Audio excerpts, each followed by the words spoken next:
Alright, so it's been like 2 months since the Samsung Galaxy S22 was released, and even though I didn't really get a chance to review the phone initially, I actually wanted to wait until more updates were pushed out and see how the phone performs and address some of those issues during launch and see if they've been fixed through software updates. So just like any reviews on this channel, let's start off with its specs. The Galaxy S22 is using Qualcomm Snapdragon 8 Gen 1, which is an absolute beast. It's really fast, and I've been really impressed with this processor on other flagships as well. It's also packing 8 gigs of RAM, which is more than enough for an everyday user, 128 gigs or 256 gigs of storage, and a decent sized 3700 mAh battery. Now, this also packs a 6.1-inch Full HD Plus AMOLED display with 120Hz refresh rate. All of that for a starting price of $799, which is probably the best and most affordable intro to a flagship in 2022. Now, let's talk about this display though, and just to preface this section, I do also have the Samsung Galaxy S22 Ultra, which I will be doing a separate video on because I feel like that also got 2 or maybe 3 software updates of its own. And while I love the massive display on that phone for media consumption like watching videos, the S22 in terms of overall size and comfortability, in my opinion, is the perfect size for most people. The 6.1-inch Full HD Plus AMOLED with that 120Hz refresh rate is so beautiful to look at. Samsung's always had really beautiful looking screens on their flagships anyways. Even if it's just a Full HD Plus display on here, it's still one of the better panels on any Android phone. It's also really bright too, up to 1750 nits of peak brightness, which is insanely bright. So if you're always out and about and in direct sunlight, you'll be able to see just about anything on this phone on a bright sunny day. Now, the size of the display did get smaller from last year's S21, but it still packs a 6.1-inch screen, which again is almost perfect for almost everyone. In my opinion, is the perfect size display on a smartphone. It's not too small and not too big. Now, I also mentioned this in my Pixel 6 video, but the Galaxy S22 also features a flat display, so screen protectors aren't going to be a pain to install, and the in-hand feel is unlike other Android flagships currently. And that's probably because of the thicker frame and flat sides.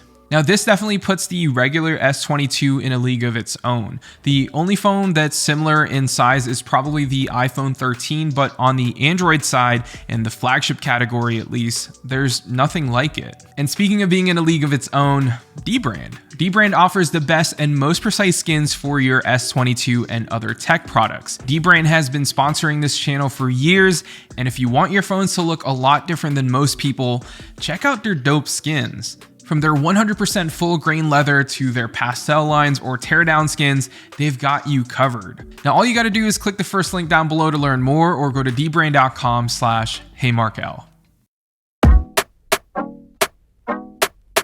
Alright, so performance, like I said in the beginning of the video, is crazy good with the Snapdragon 8 Gen 1 processor. And before the update, I did notice some drop frames or UI lag every now and then when I would scroll on Chrome or look for an app on the home screen or switch between apps. But that eventually cleared up once I updated the phone and used it more and more. It might just be a placebo effect, but once the software update did get installed, I haven't really noticed any hiccups afterwards. Now, battery also seems to be lasting a bit longer now too, about 5 hours of screen on time on average, but well over 15 plus hours of usage, which is more than enough for me. And since I work from home, I don't really have battery anxiety as much versus when I would go into an office because I always have access to chargers around the house. Now, there were also throttling issues when the phone first came out and some issues with Samsung's game optimization service, which you can't turn off for whatever reason. And that itself will make your phone throttle for whatever reason. But this kind of ties back to the first issue I talked about, and with the latest software update, this pretty much fixed the optimization service and made the phone run a lot smoother when playing games. Now, the phone will still get a bit warm, but that's to be expected with any modern flagship nowadays. Now, one thing I will knock Samsung for this year's S22 though are the speakers. It doesn't sound premium at all. The speakers doesn't have enough room in the low end for bass, and it sounds kind of sharp with the mids and highs overpowering everything. I'm not sure if a software update can fix that, but hopefully they don't cheap out on next year's S23. I have a ton of other flagships that I've tested, and almost all of them sound way better with better bass and stereo output. I'm also noticing the same issue with the S22 Ultra in case you guys think that I have a dud for a review unit. I'm not really sure why this sounds like this, but I'm not a fan.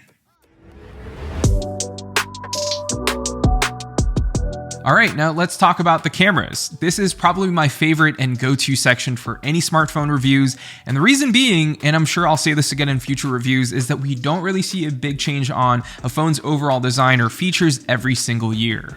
We'll usually see those changes after 2 or 3 years, and where we do really see those differences every year is in the camera department, whether it's in the software processing or its camera hardware. Now, this is primarily where smartphone companies nowadays focus on those major changes every single year. So the S22 is, well, a good shooter. If I were to rank smartphones in order, the top 3 phones would be Pixel 6 in first place, iPhone 13 in second place, and the S22 in third place.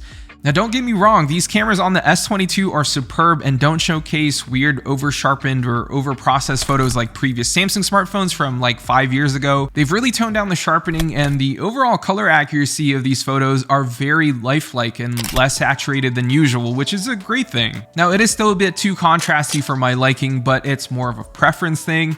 Although I will say on a beautiful cloudy or sunny day, you'll notice that the skies are pretty saturated and almost too blue, which I'm not a fan of. But just about everything else is pretty solid.